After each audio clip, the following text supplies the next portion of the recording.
What's going on, Tubers of Uland? It's a Father's Day pre-lawn mow chainsaw Sunday with a quick mail day and a discovery. So, as my wife was unpacking things and putting stuff away in her area, she comes up with a box that has these cards in it and goes, "Here, I found these." So, this is obviously from a 2008 Leaf Limited. One or two boxes or something like that I broke at some point that I don't remember putting the cards in. But quick run through. There's Marcus Colston, jersey auto, numbered out of 25.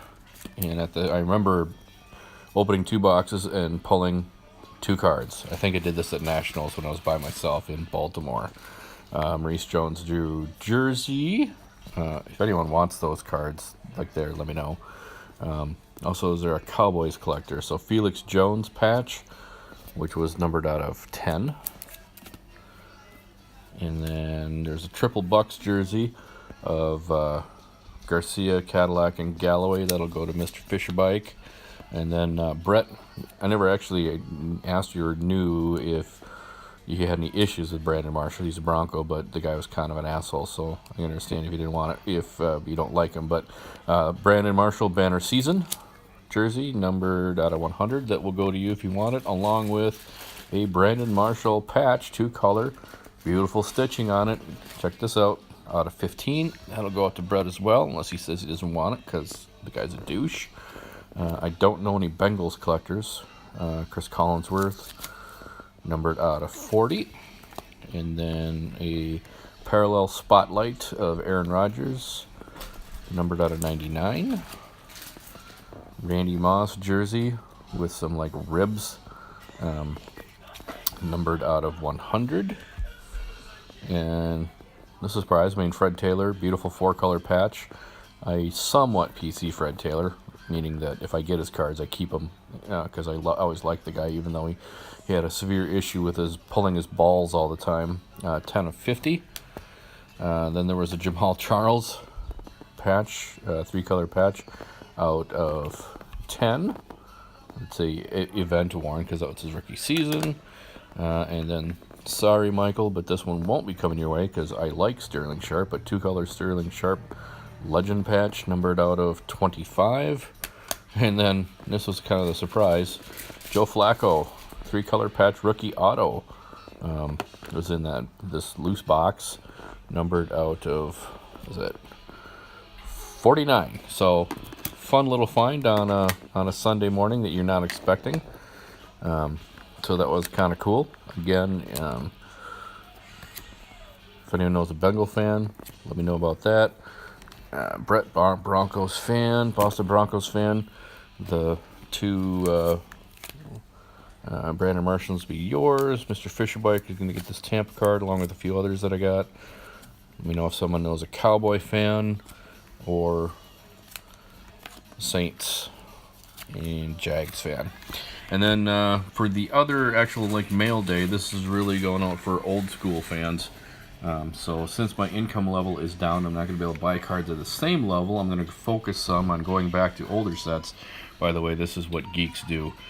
That like spreadsheets, they put up checklists of sets that they're trying to accomplish and maintain them that way.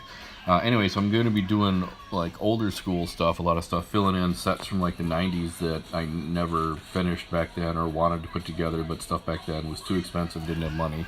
So this is going to be a little bit of a throwback.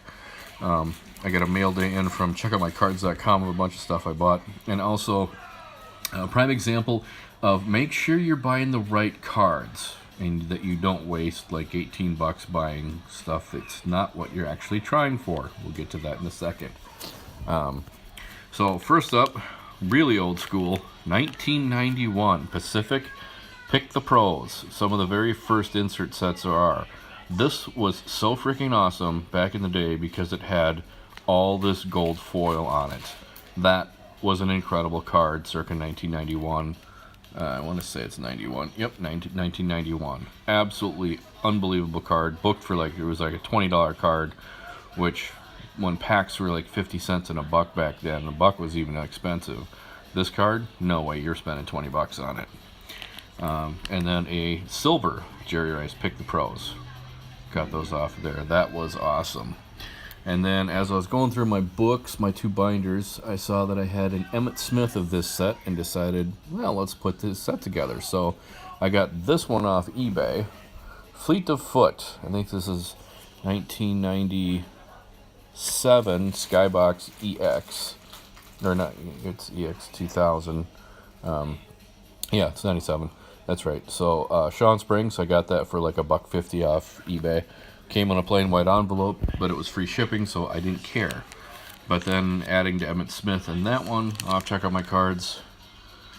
Curtis Martin. I love the die cut. I was always a huge fan of die cut cards then, so I went after a lot of die cut sets too, figuring that they would be condition sensitive over the years because of how much edging there is instead of just the 4 corners. So Curtis Martin, Barry Sanders, that was the best offer on Check Out My Cards. I actually had to pay like $7 for that thing. And Jerry Rice.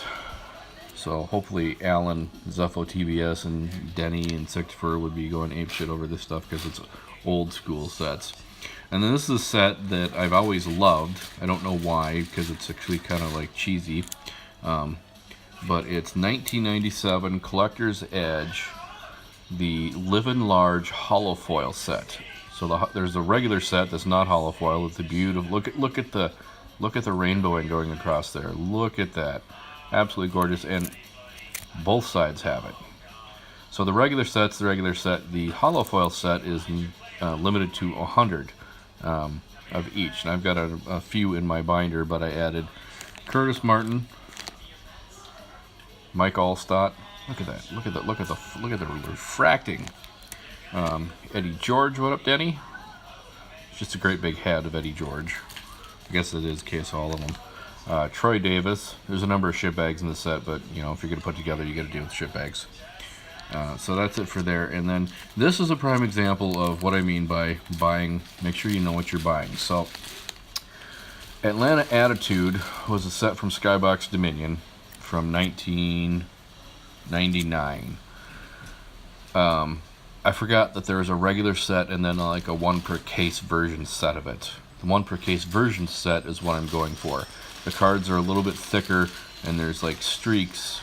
You can see like lines, like this, the printing is streaky. So I'm on Check Out My Cards and I see all these. I'm like, holy shit, they're all like $1 a piece, or even less than that. Awesome. I'm buying them all. So, you know, Fred Taylor, Mark Brunell, Jake Plummer, Charlie Batch, Emmitt Smith. I have work done of the set. I pulled that, and that's why I wanted to do it. Brett Favre, Dan Marino, Terrell Davis, Peyton Manning, Barry Sanders, Randy Moss, Akili Smith, shitbag bust, one of the biggest ones. He to me ranks right behind like Ryan Leaf, Ricky Williams. Those are all just the base sets, not the what's called the plus set, which is what I wanted to put together. So wasted right there. I did just acquire the Emmitt Smith off eBay, so it'll be good. And I screwed up because Check Out My Cards has a really shitty user interface when you're sending out offers to people. Unbelievably shitty user interface of knowing if you sent the offer out, if it went out, because like if you send an offer to somebody that has another card that you already sent an offer to, all of a sudden both show up and it's telling you to make an offer on both, I think. But if you've already made an offer on the individual, you know, why doesn't it just do one? So I ended up getting a second one, so that one I'm going to send off to Mr. Fisher Bike as well. And then from 1996, I want to say 1995, Score Select. Select Few, Dufex Heath Schuler. I'm going to complete this set. I have a bunch of them. There were 2 versions of this set. One of the Dufex, which is like the coolest printing technology ever. Addicted to Dufex. What up, Alan? And then there was a second version that doesn't have the Dufex. It's just foil. These were all numbered out of 2250, and the foils numbered out of 1028, I want to say. And then I needed 3 cards to complete the 1995 playoff absolute pigskin preview set. Steve Young, Nate Trone Means, and I still need Deion Sanders. But these were like a 2 per case hit or something like that. And the very first night they came out, my brother and I each bought a box. I talked about this before. We pulled quads, were like the big insert set, 1 per box. He pulled the best quad, second best quad available of the running back. So I pulled the receivers of Rice and Irvin, which we were both happy with. I was a little jealous, but he also in his box pulled the Emmitt Smith of this, which back then was a massive card, absolutely massive. And I bought this for $1.25 and that for like $3. So how the mighty have fallen. But it doesn't matter because it brings back great memories, and I'm going to put that stuff together. So that's it for right now. Just a quick vid. I guess it's 10 minutes and all that quick, but old school. That's what I'm going to be kind of focusing on. I don't think I have any other necessarily. I'm sitting in my car, like my chair, where I've got a bunch of cards to my right when they come in. But that'll be it. I got to go spend the next hour and a half mowing the lawn because it's a huge fucking lawn, and then get out the chainsaw and cut down a bunch of branches and a tree. So fun day ahead for me. Hope you guys all have a great Father's Day. Catch you later.